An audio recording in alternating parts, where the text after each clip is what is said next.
Hello जी, राम राम भाई सारा ने वेलकम है आप सबका मेरे चैनल सोनी कराठी ब्लॉग में। आज की वीडियो फिर मेरी मनीषा बेबे के ऊपर होने वाली है। जब तक बहन को इंसाफ नहीं मिलता वीडियो ऐसे 1 बाय 1 आती रहेंगी।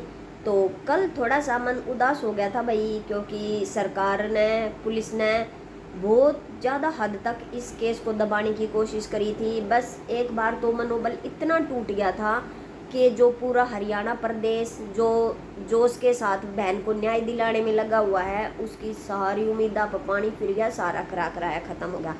पर एंड टाइम पे जो उसके दादा ने हिम्मत दिखाई है भाई, काबिले तारीफ है। जो दादा ने वापिस से आवाज़ उठाई है और दादा की आवाज़ देकर जो उसके पिताजी ने अपने बयान में बदलाव लाया है, ज़बरदस्त मोड़ आया है भाई केस में। इतना ज़बरदस्त मोड़ वाकई में, क्योंकि काफ़ी हद तक पुलिस ने कमेटी को और घर वालों को खरीद लिया था। इतना प्रेशर बना दिया था भाई कमेटी ने के ऊपर, पुलिस वालों ने, सरकार ने, कि भाई रातों रात फैसले हो गए थे कि बेटी का अंतिम संस्कार करा जाए रात ने ही। लेकिन उसके दादा ने जैसे ही लग गया भाई, किसी ने कही है ना कि दादा दादी ने तय मूल तब प्यारा ब्याज हुआ है, तो यो ब्याज देख, मूल तब प्यारा ब्याज हाड़ दिखने लग रहा है कि दादा ने अपने बेटे तक प्यारी अपनी पोती थी, जिसके न्याय के लिए वो वहाँ तक भाग गया है रोता हुआ, और मीडिया के सामने चिल्ला चिल्ला कर बोला है कि सारी कमेटी बिक गई और वो हमारे पर प्रेशर बना रहे हैं कि दाग दो इसने और इस मामले ने रफा दफा करो। तो दोपहर बाद जैसे ही न्यूज़ आने लगी थी भाई, एक और उम्मीद की किरण बाहर आई है निकल के कि हाँ शायद हो सकता है कुछ बहन को इंसाफ मिलेगा।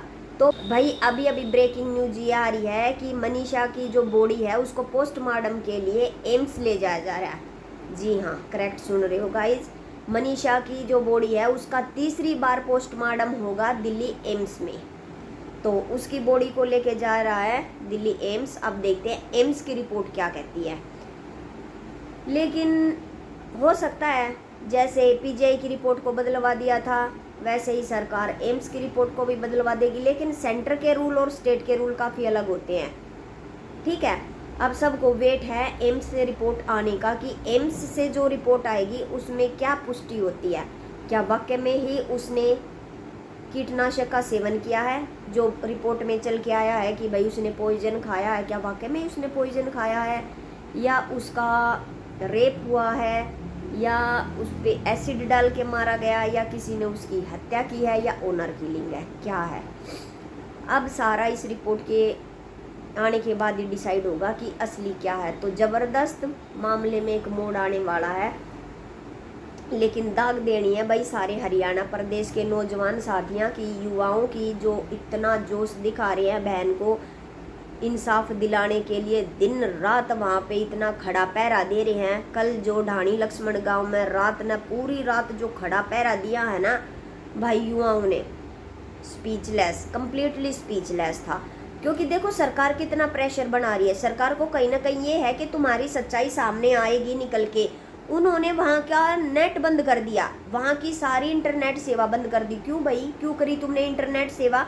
अगर तुम्हें इतना लगता है कि हाँ हमने कोई गलती नहीं की है, हम सब सच बोल रहे हैं, हमारा सारा सब कुछ करेक्ट है, और सच में ही इसने जहर खा के अपनी आत्महत्या की है, तो क्यों कर रहे हो तुम ये सब? ये सारे काम करके तुम कहीं ना कहीं शक की सुई अपनी तरफ ज़्यादा घुमा रहे हो, ठीक है, ज़्यादा घुमा रहे हो। क्योंकि जो आग भड़कनी थी वो पूरे प्रदेश में भड़की हुई है।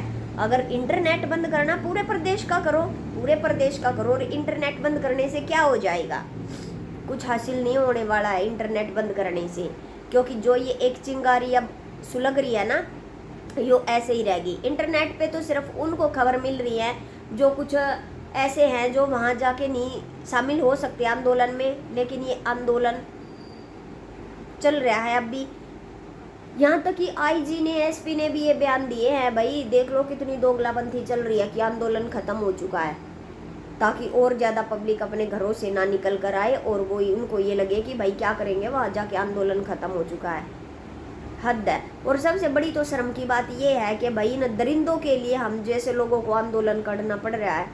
आंदोलन होता था जायज़ मांगों के लिए कि हाँ भाई तुमने ये कानून पास कर दिया, ये कर दिया, हैं, गरीब किसानों की का शोषण हो रहा है, उन चीज़ों के लिए आंदोलन हो रहा था। दरिंदगी के लिए आंदोलन, हमारे देश के लिए एक शर्म की बात है कि हमारे प्रदेश में दरिंदगी के लिए आंदोलन हो रहा है। डूब कर मर जाना चाहिए उन्हें। और कातिल भाई अब भी 9 दिन हो गए हैं, इतने आराम से छुपे बैठे हैं, एक सुराग तक बाहर नहीं निकला उनका, जबरदस्त। तो ऐसा देखते हुए लग रहा है भाई काफ़ी बड़े बड़े लोगों का इसके पीछे हाथ है। नॉर्मल केस नहीं है ये, काफ़ी पेचीदा केस है और काफ़ी बड़े बड़े लोगों का इसमें हाथ है, तभी सरकार उसको घुमा रही है। क्योंकि आज के टाइम में सबसे ज़्यादा पावर पैसे में है और पैसे के दम पे हम किसी को भी खरीद सकते हैं, किसी को भी बेच सकते हैं, समझे। जो ये कहता है ना कि नहीं मेरा ईमान नहीं डगमगाएगा, नहीं डगमगाएगा, अगर किसी भी पत्थर पे भी बार बार वार कराया जाता है ना तो वो पत्थर टूट ही जाता है, समझे। ये तो इंसान का ईमान है, फ्री का पैसा देख के 1 मिनट में डगमगा जाता है। तो गलत हो रहा है भाई।